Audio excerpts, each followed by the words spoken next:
ସଜେଇ ହେଲେଣି musical band party. ପୁଣି ଥରେ ସଜେଇ ହେଲେଣି ସାଲେପୁର ମ୍ୟୁଜିକାଲ ବ୍ୟାଣ୍ଡ ପାର୍ଟି।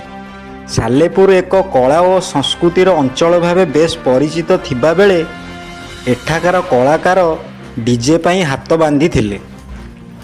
କେବଳ ପୂଜା ପର୍ବାଣୀରେ ବ୍ୟାଣ୍ଡ ପାର୍ଟି ଚାଲୁଥିବା ବେଳେ ବିବାହ ପ୍ରୋଗ୍ରାମ ପାଇଁ ଡିଜେର ଚାହିଦା ଥିଲା। ହେଲେ ପ୍ରଶାସନର ଆଜ୍ଞା ଅନୁସାରେ ଏଥର ପାର୍ବଣରେ ଡିଜେକୁ ପୁରା ବନ୍ଦ, ଯାହା ଫଳରେ ଦ୍ୱିତୀୟ ସି କାକୁଲମ୍ ଭାବେ ପରିଚିତ ସାଲେପୁର ବ୍ୟାଣ୍ଡ ପାର୍ଟି ସଜେଇ ହେଲାଣି ପାର୍ବଣରେ ଭସାଣୀ ମାନଙ୍କରେ ନୂଆ ସଙ୍ଗୀତରେ ନୂତନ ସ୍ୱରରେ ଧମାଲ କରିବାକୁ। ଏହି ପରିପ୍ରେକ୍ଷୀରେ ଆମେ ପହଞ୍ଚିଥିଲୁ ସାଲେପୁରର ସରସ୍ୱତୀ ମ୍ୟୁଜିକାଲ ବ୍ୟାଣ୍ଡ ପାର୍ଟି ପାଖରେ।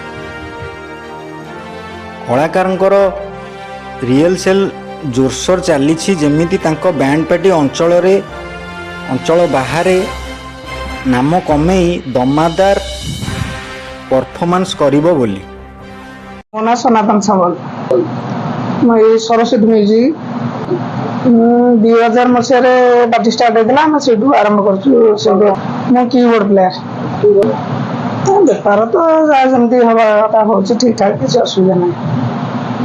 ହଁ, ସାଲେପୁର ଆମର କଳାର ବହୁତ ଅଗ୍ରଗତି ଅଛି। ଆଉ ଆମେ ବାଜାଟା ଆମର ମ୍ୟୁଜିକ୍ ପାର୍ଟି ଯେଉଁ ହେଇଛି, ଆମେ ସେଥିରେ ଏଠି ବହୁତ କଳାକାର ମାନେ ସାଲେପୁର ଏରିଆରେ ବହୁତ ଅଛନ୍ତି, ଚଳୁଛନ୍ତି ବି ପରିବାର ଏଇଥିରେ ମେଣ୍ଟେନ୍ କରୁଛୁ। ସାଲେପୁରଟା ଆମର ଦିଟା ଶ୍ରୀକାକୁଲମ୍ ଯେଉଁ ଆମ ବ୍ରହ୍ମପୁର ବ୍ୟାଣ୍ଡ ବି ଅଛି, ଯେମିତି ବ୍ରହ୍ମପୁରର ଚାହିଦା ଯେମିତି ଅଛି, ସାଲେପୁର ଆମର ସେମିତି ଓଡ଼ିଶା ଭିତରେ ବି ବହୁତ ନାଁ ମ୍ୟୁଜିକ୍ରେ।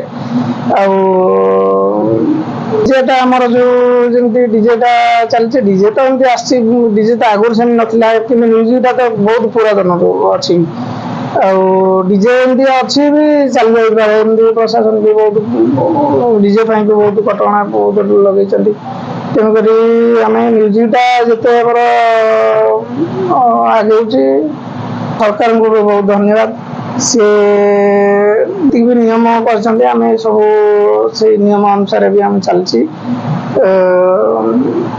ବର୍ଷ ଆମର ଯେତିକି ଯାହା ଚାଲିବା କଥା, ଯେମିତି ଆମେ ଆଇନ ଅନୁସାରେ ଯେମିତି ନିୟମ କରିଛନ୍ତି ସରକାର, ଆମେ ତାକୁ ମାନିକି ଆମର ଚାଲିଛି। ସଂସ୍ଥା ବି ଭଲ ଚାଲିଛି, ବେପାର ଭଲ ହେଉଛି। ବର୍ଷାରାଣୀ ବେହେରା, ସତୀ ବ୍ୟାଣ୍ଡ ପାର୍ଟି। ବର୍ଷ ନୂଆ ଗୀତ ଆସିଛି, ହୀରାଲାଲ ଆସିଛି, ପାଉତ ପିଲେଇ ଦେ ଆସିଛି, ଏମିତି ସବୁ ନୂଆ ନୂଆ ଗୀତ ଡିମାଣ୍ଡ ଆସିଛି। ଜହ୍ନରେ ଆସିଛି। ଆଉ ଆଶା ତ ଆମର ଅଛି ବ୍ୟାଣ୍ଡ ପାର୍ଟି ଚାହିଦା ରହିବ ବୋଲିକି। ତ ଡିଜେ ତ ଆସିଛି, ଦରକାର ପଡ଼ିଲେ ଡିଜେ ବି ଚାଲିଯିବ। ବାଜାରେ ତ ବହୁତ ଆମେ ବାଜା ଉପରେ ଡିପେଣ୍ଡ କରି ସମସ୍ତେ ଚାଲୁଛୁ, କାରଣ ଆମର ବ୍ୟାଣ୍ଡ ପାର୍ଟି ହେଉଛି ଯନ୍ତ୍ର ବଜେଇବା ଠାରୁ ଗାଇବା ପର୍ଯ୍ୟନ୍ତ ଆମେ ଲାଗିଛୁ। ବାଲା ଲେବର ଆଉ ଲୋଡ ଅଲୋଡ ସମସ୍ତେ ତ ଏମିତି ଆମେ ବହୁତ ହଉଛୁ। ଆଉ 25 ପରିବାର ଚଳୁଛୁ। ଆଉ ବହୁତ ବହୁତ ଖୁସି। ଆପଣଙ୍କୁ ବହୁତ ବହୁତ ଧନ୍ୟବାଦ।